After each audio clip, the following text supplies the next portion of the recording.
Hello, my name is Anthony Tucker. It's my project. I'm doing my project on describe the manner in which gender, class, race, and sexuality intersect. So first off, we have gender. Gender is affected by both the cultural ideas and the material realities. And what that is, our opportunities for doing gender are also affected by these ideas and realities which affect our lives. We also have there are different types of gender strategies as there are people. So with that, there is the feminine, which is the more girly girl, the one that wears the dresses and all that. There is also the tomboy, which is the opposite of a feminine. Basically rejects the idea of that girly girl, dressy, pink, frilly stuff, and is more of the masculine side of the females. Now, for the males, there's the jocks and the nerds. Those are, as I learned during this chapter, is the types for men. So the jocks are the ones that are more masculine, sporty, like rough. The nerds are more, let's say, the jocks would be the tomboy, while the nerds are the feminine for the men. So they are more into math, into like the sciencey stuff, more like frail, World of Warcraft. There's also, with these constraints, we all try to find ways to do gender that works for us. These would be considered our gender strategies. So next we have race. And just like the previous slide for gender, race is also put into categories. And by that, what that means is we have Asian, Black, and Mexican. Those are the categories we have. So say there's Jamaican, um, Kenyan, and Lao. Those people are put into the category Black. While as for Asians, there is Korean, Vietnamese, and Bangladeshis. Those become categories as Asian. Now for the Mexicans, we got Chilens, Guatemalans, and Cubans. That's the category. They get into that category. So race, just like gender, is also a social construction, which is a socially meaningful set of distinctions based on superficial and imagined biological differences. Um, I have liked to put in because we all know the word racism, and that is basically dealing with the race aspect of the social construct. Another thing that I added is the way that race is an aspect with intersecting with gender and sexuality or even class is that is basically strategy. But instead of gender being used for this strategy this time is different the type of strategies like race, the different strategies the type of strategies the different kind of races go through. For example, Black Americans, East Asians, Southeast Asian, and then white Americans. Um,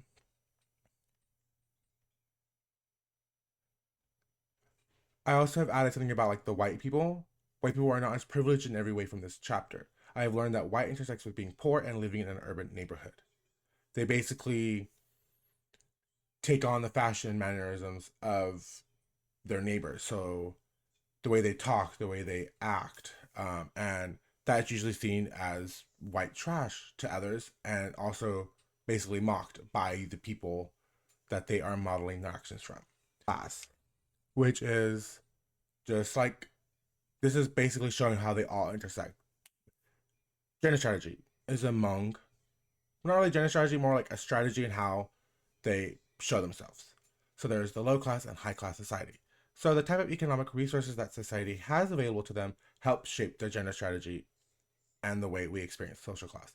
So say the high class, if they're born into the money, that's basically shaping the way they are socially. Another thing that I thought was cool was many countries, societies are characterized by these inequalities between the richest and the poorest. You've seen like in ancient Egypt, the poor would be the workers while the rich just lived life lavishly. And basically in the United States, these situations are extreme. What that is, the poor, which is the unhomed, are usually frowned upon, looked at with disgust. Modern society is not just about the money with social class, but it's also about the status the money brings because with people brings because people with money are assumed to have class. Now I decided to add the word classism, which is the definition that I saw in the book. It is a form of prejudice against people of lower socioeconomic status. And the next slide for that one would be sexuality. Now, with this one, sexuality in the world, mostly everything in the world, is marked with heteronormative or designed around everyone being assumed straight. The bathrooms, men, male and female. Um, Now, for the categories for these to describe someone's, so categories used to describe someone's sexual orientation in the United States is either gay, bisexual, or even lesbian. There's also pansexual and asexual. Gay men have also adopted different strategies on to basically camouflage themselves into society. So some would dress more masculine while some dress more feminine. That is their way to camouflage and blend into their life. Feminine men are usually presumed as gay, while more masculine women are also presumed as lesbian. And what that is, feminine women are usually presumed to be straight, while masculine gay men are usually presumed to be straight as well. So that's why in this, feminine men and masculine men are usually the terms, because when you think of gay, you think of feminine, and you think of gay lesbians, you think of the masculine, the haircut, everything. But there is a variety of different styles.